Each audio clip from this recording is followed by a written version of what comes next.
السلام عليكم ورحمة الله. مرحبا بكم معايا فيديو جديد في وصفة جديدة. نتمنى تكونوا على خير وبخير وبصحة جيدة. بالنسبة للفيديو ديال اليوم ان شاء الله كيف ما كتشوفوا معايا غادي نحضروا مع بعض حرشة بالحليب كتجي رائعة وهشيشة. نتمنى انها تعجبكم. تابعوا الفيديو حتى الاخير وفرجة ممتعة. بالنسبه للمقادير فغادي نعبر لكم هنايا بالكاس ديال العنبه باش يكون عندكم العبار مضبوط.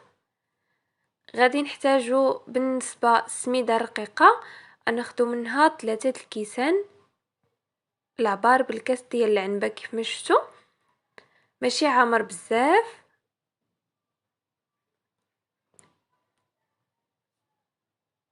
تقريبا نص كيلو.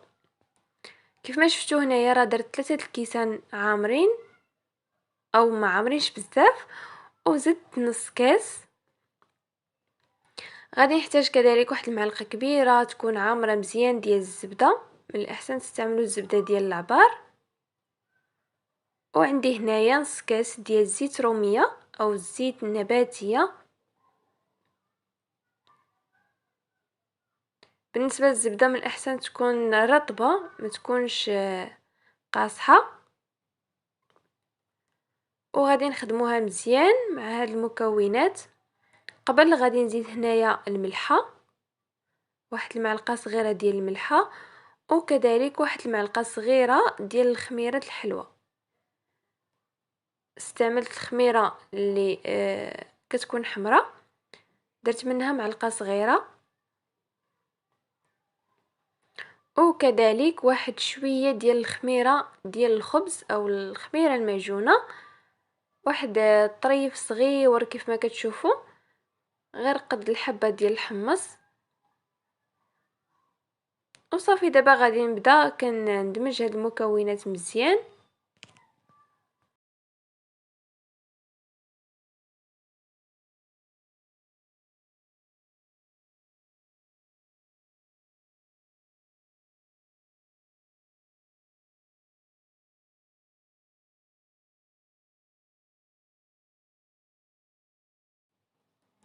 ضروري تدمجوا هاد المكونات جيدا بالزيت والزبده حتى هذوك الحبيبات ديال السميده كاملين كيتلبسوا بهذوك الدهون.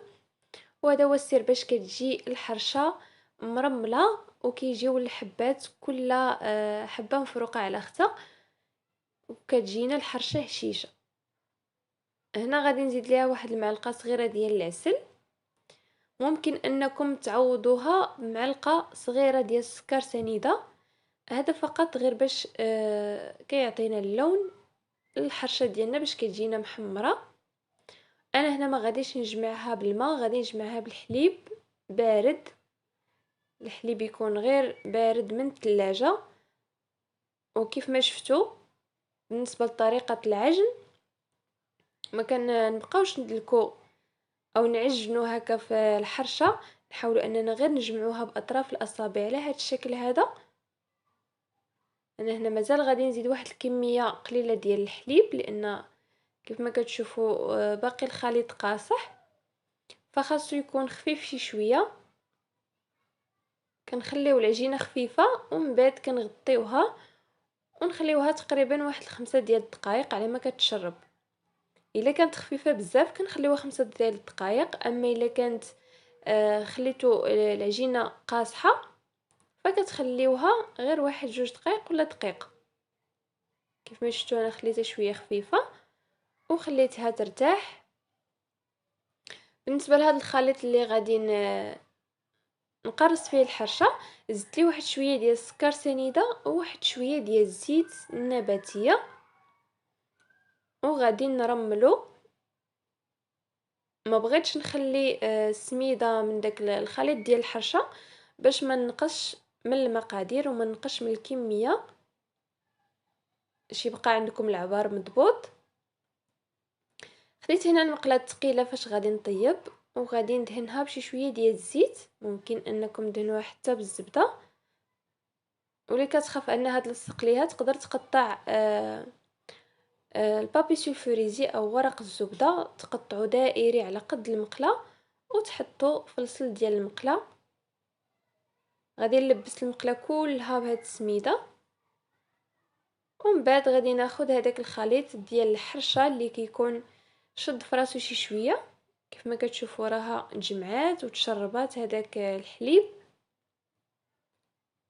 وغادي نحطها ونبدا كنكرس فيها كيف ما غتشوفوا معايا في الفيديو.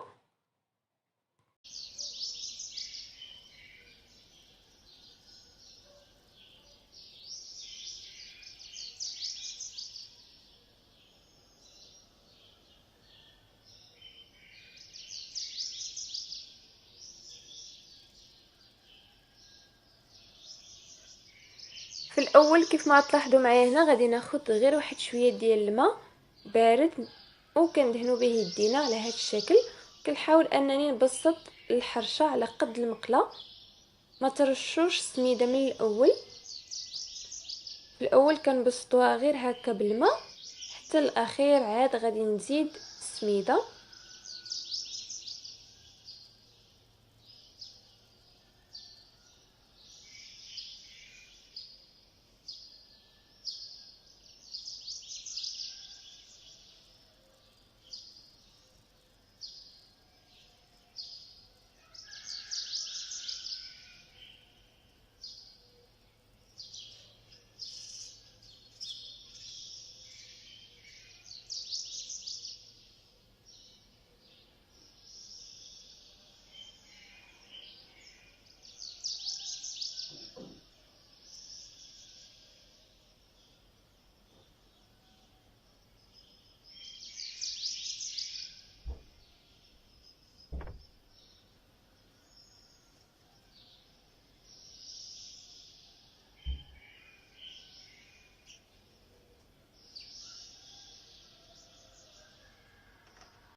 من بعد ما بسطت الحرشه كيف ما شفتوا قديت ليها الوجه ديالها مزيان ودرت فيها ثقب كيف ما شفتوا بحال ما كتنفخش وكتجينا نفس الشكل بحال من الوجه بحال من الظهر. حطيتها هنايا على عافيه متوسطه حتى طابت كيف ما شفتوا، وغادي نقلبها على الجهه الاخرى. الحرشه ما ديروا لهاش العافيه قليله، ضروري تكون العافيه متوسطه باش طيب لكم بسرعه وما تيبش. الا كانت العافيه قليله الحرشه كتيبس. فهادو هما النصائح اللي غنقدر نعطيكم باش تجيكم حرشه هشيشه ويجيو هذوك الحبات ديال السميد واضحين وسط من الحرشه كيف ما غتشوفوا معايا. دابا غادي نقطع لكم هكا طريف باش تشوفوا كيفاش كيجي الشكل ديال الحرشه من الداخل. كتجي هشيشه بزاف رطبه. تبعوا النصائح وتبعوا الطريقه كيف ما وريتها لكم وغادي تجيكم لذيذه بزاف وهشيشه وبحال ديال الزنقه كيف ما كتبغيوها. كيف ما شفتوا هذوك الحبات ديال السميد كيجيو مفروقين وكل حبه بوحدها. ان شاء الله تجربوها وتصدق معكم. الى عجبكم الفيديو ما تنساوش تبارطاجيوه مع الاهل والاصدقاء ديالكم كذلك في مواقع التواصل الاجتماعي. خليتكم على خير والى فيديو قادم ان شاء الله. تهلاو ليا فراسكم. السلام عليكم.